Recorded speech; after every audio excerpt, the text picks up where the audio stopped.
그럼 할렐루야 찬양대와 우리 주일 경배 찬양팀 다시 한번 축복하는 박수 하겠습니다.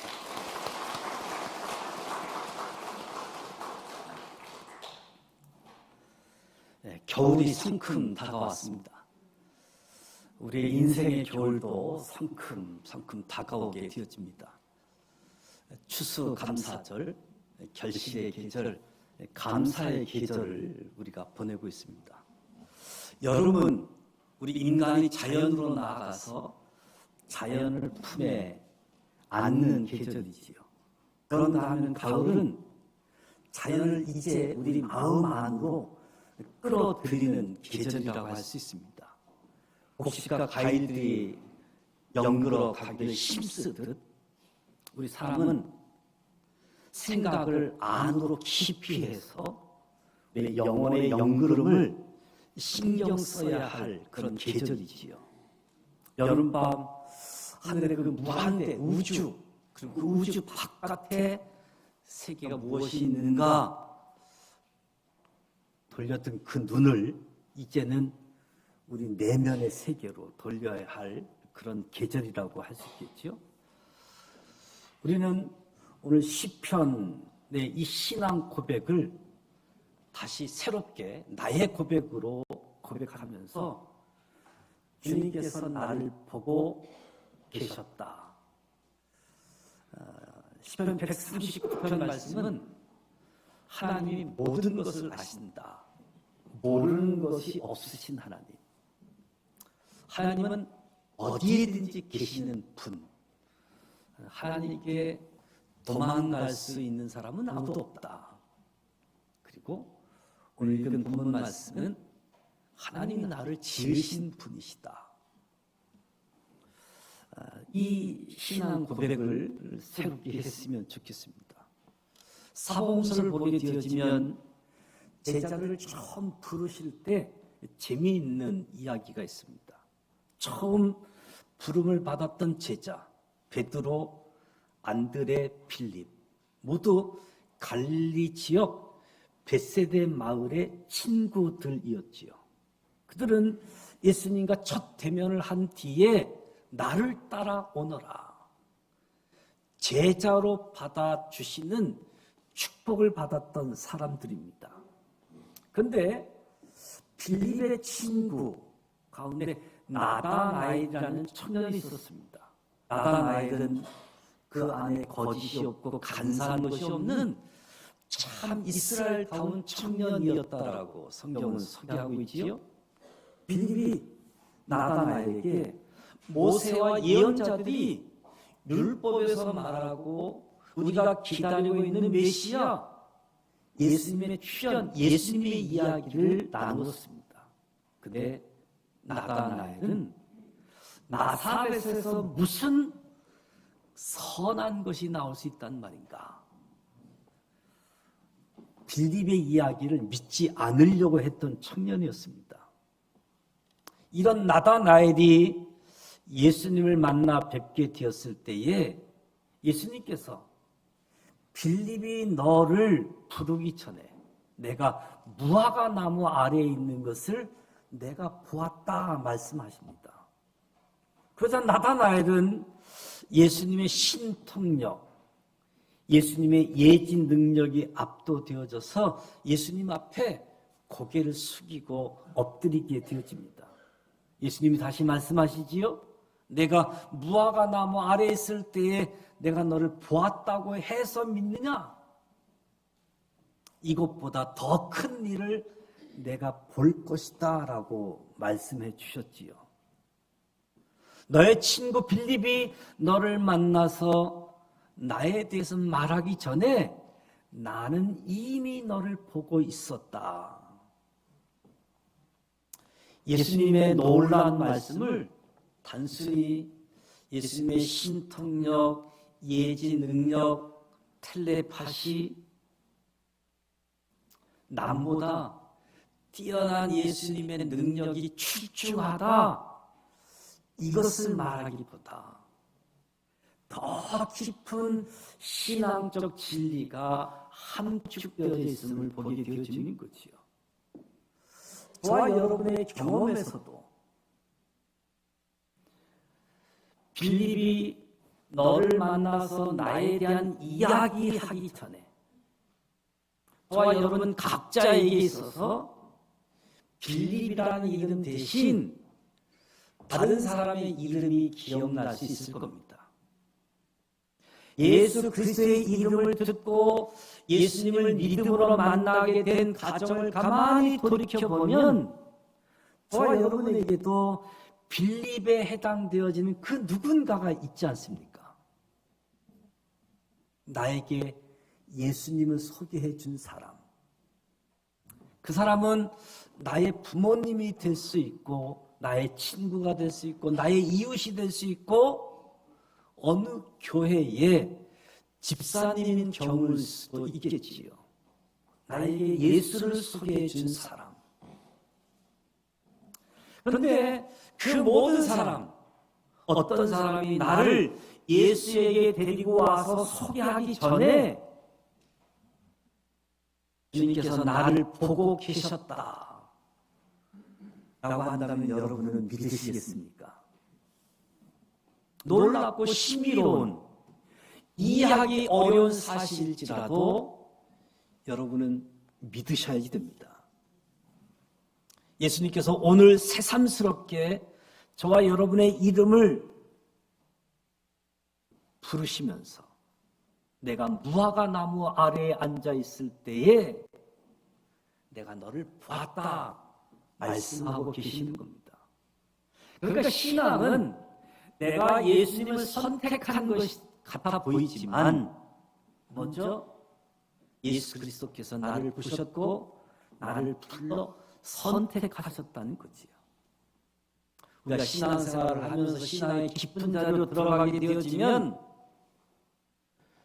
공이 내가 예수님을 선택한 것이 아니라 예수님이 나를 선택하셨다. 같은 고백을 하게 되어지는 거죠. 나는 비록 부족해도 내 인생은 청결하지 아니했을지라도 사람의 겉을 보지 않으시고 중심을 보신 주님께서 우리 마음 중심에 있는 간사함이 없고 거짓이 없는 그 어떤 마음의 씨앗, 하나님 성품의 기능성을 보시고 계셨기 때문에 저와 여러분을 부르신 거죠. 이러한 신앙의 눈으로 이해되어지는 이 신비한 생명, 초시간적 피조성에 대한 인지는 시편 139편에서 아주 심오하게 그리고 굉장히 쉽게 감동적으로 표현해 주고 있습니다. 모든 것을 아시는 하나님, 모르는 것이 없는 하나님, 다 아시는 하나님, 어느 곳에나 계시는 하나님, 그 하나님 앞에서 도망갈 수 없는 어느 곳에나 계시는 하나님, 그 하나님께서 내 내장을 지으시며 나의 모태에서 나를 만드셨나이다. 나를 지으신 하나님으로 고백하고 있습니다. 주의 놀라운 예지, 선택이 하도 신묘망측해서 하나님을 찬양하고 감사하고 있지요. 나를 지으시니 심히 중요하십니다. 주께서 하시는 일이 기이함을 내 영혼이 잘 아나이다 노래하고 있습니다. 내 형질이 이루어지기 전에 주의 눈이 보셨다. 나를 위하여 정한 날이 하루도 되기 전에, 시작도 되기 전에 이미 주의 책에 다 기록되었다라고 고백하고 있습니다. 오늘 현대인들은 내가 누구인가, 내가 무엇인가를 결정하게 되어질 때 그 기준 척도가 인간의 자기의식, 주체적으로 내 주변의 사람들과 구별해서 자기의식을 시작하는 시점으로 생각하게 되어지는데 인간의 수명이 70, 80, 90이라고 할지라도 인생은 풀과 같고 풀의 꽃과 같이 마르고 떨어지는 인생이라고 하는 것을 생각할 때 무수히 많은 사람들이 이유도 없이 각종 사건, 사고에 연루돼서 죽어가고 생각지 않는 질병 속에 갑자기 죽어가고 갑작스러운 전쟁으로 인해서 많은 사람들이 죽어가고 있습니다. 이 생명 불안의 이기 속에서 웬만한 믿음을 가진 사람도 하나님이 나를 알아주실까? 하나님이 나와 같은 사람의 이름도 구체적으로 기억하고 나를 안다고 하실까? 믿음을 갖고 있을지라도 의심하게 되어지는 모습을 가질 수가 있습니다. 사람들은 과거나 현대인들 모두가 자기 존재의 불안을 스스로 극복하려고 몸부림치게 되어지지요. 내 이름이 잊혀지고 사라지고 만다는 두려움을 극복하기 위해서 어떤 인물은 거대한 제국을 만들고 대기업을 남기려고 하고 심지어 산에 있는 바위에다가 자기 이름을 써놓기까지 하지요. 무덤을 크게 하고 지석을 크게 세워놓고 잊혀질 이름을 붙잡아 놓으려고 몸부림치게 되어집니다. 우리 인간이 물질 없이 살아가는 것은 어려운 존재이지요. 그래서 현대인들의 물질 추구는 단순한 경제 활동을 넘어서서 물질을 자기 곁에 쌓아둠으로 내 존재를 확인하고 자신의 존재를 안심하려고 하는, 어쩌면 성경에 나오는 어리석은 부자와 같은 존재들로 물질을 추구하고 있는 모습도 있습니다. 성경은 귀신들이 너희에게 항복하는 것으로 기뻐하지 말고 너희의 이름이 하늘에 기록된 것으로 기뻐하라. 너희의 이름이 하늘에 기록되어져 있다.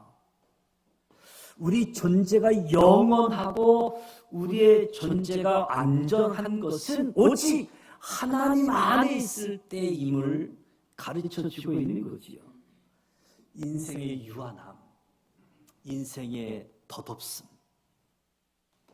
인생의 잊혀짐은 제국을 건설한다고 할지라도 대업 기업가의 오너가 된다라고 할지라도 이대한 예술 작품가 대저술가라고 할지라도 아니 큰 무덤가 비석을 세워놨다 할지라도 인생의 유한함, 인생의 덧없음, 인생의 잊혀짐은 바꿔놓을 수 없는 거지요. 오직 영원하신 하나님이 나를 예수 그리스도 안에서 기억하고 내 이름을 잊지 아니함이 가능하게 되어지는 거지요. 오늘 시편 말씀은 신앙이라고 하는 것은 하나님을 나의 자기의식이 완전하게 완성되어졌을 때, 하나님을 내가 성인, 성년이라고 했을 때, 하나님을 내가 하나님이라고 부르기 전에, 내가 하나님을 찾기도 전에 나의 형체와 생명의 형질이 나의 어머니 모태에서 만드시기도 전에 이미 나를 보고 계셨다. 이미 여러분을 보고 계셨다는 겁니다. 나는 누구일까? 구체적으로 내가 누구 집의 아들, 딸, 몇째로, 아무개 부모의 유전 인자를 받아서 생물학적으로 이 세상에 태어난 것은 틀림없지만, 그래서 우리는 부모님을 생명을 나에게 주신 은혜자, 그래서 만본의 근원이 효라고 이야기를 하게 되어지는데, 이것을 몰라서가 아니라, 이것을 부정해서가 아니라 성경의 눈은 아버지, 어머니 유전자가 결합되기도 전에 영원 전부터 저와 여러분을 보고 계시고 저와 여러분을 이미 성경책에 기록하고 계셨다는 것에 놀라워하게 되어지는 거지요. 생물학적인 개체, 생명체인 나를 넘어서서 나의 생명의 근본은 영원 전부터 하나님 안에서 이미 보신 바 되고 아신 바 되어져서 세상에 태어났다. 예수님께서 어느 날 아브라함이 나기 전부터 내가 있었다 말하게 되어지자 유대인들의 분노를 사게 되어지지요. 영적으로 자기의 얼굴과 내 영혼의 근원을 들여다본 사람은 내 생일이 호적에 나타난 날짜가 아니라 그보다 근원적인 것을 알게 되어짐으로써 신앙의 비밀을 깨닫게 되어진 거지요. 사람의 자기 인식, 인간의 세계관, 언어 능력, 가치관, 성경 공부, 모든 학문의 유산, 예술, 전통을 습관하고 전통을 비판하는 것, 이것이 후천적으로 내 영혼의 수면 위에서 씨앗이 자라서 싹이 나고 꽃이 피고 열매 맺는 나무와 같다는 것입니다. 새 잎이 나오고 꽃이 피는 나무의 자람은 영원 전부터 나무의 씨앗에 유전 인자 속에 이미 들어있지 않고는 나무 씨앗에서 나무가 자랄 수 없다는 것이요. 이것처럼 우리의 영혼은 영원 전부터 이미 하나님이 아신 바 된 것이다 라고 말씀합니다. 오늘 생물학과 유전학의 연구 결과에 의하면 모든 생명 개체의 유전 인자 안에는 지난 과거의 진화 과정의 핵심 본질, 엑기스가 다 유전 인자 안에 농축되고 축적되고 기록된 바라는 거지요. 생명의 생물학적 형질, 그 기능 특성도 그러하건대 하물며 더 신비스러운 우리 생명의 영혼의 깊이가 어찌 풀과 풀의 꽃과 같은 인생이라고 할 수 있겠습니까?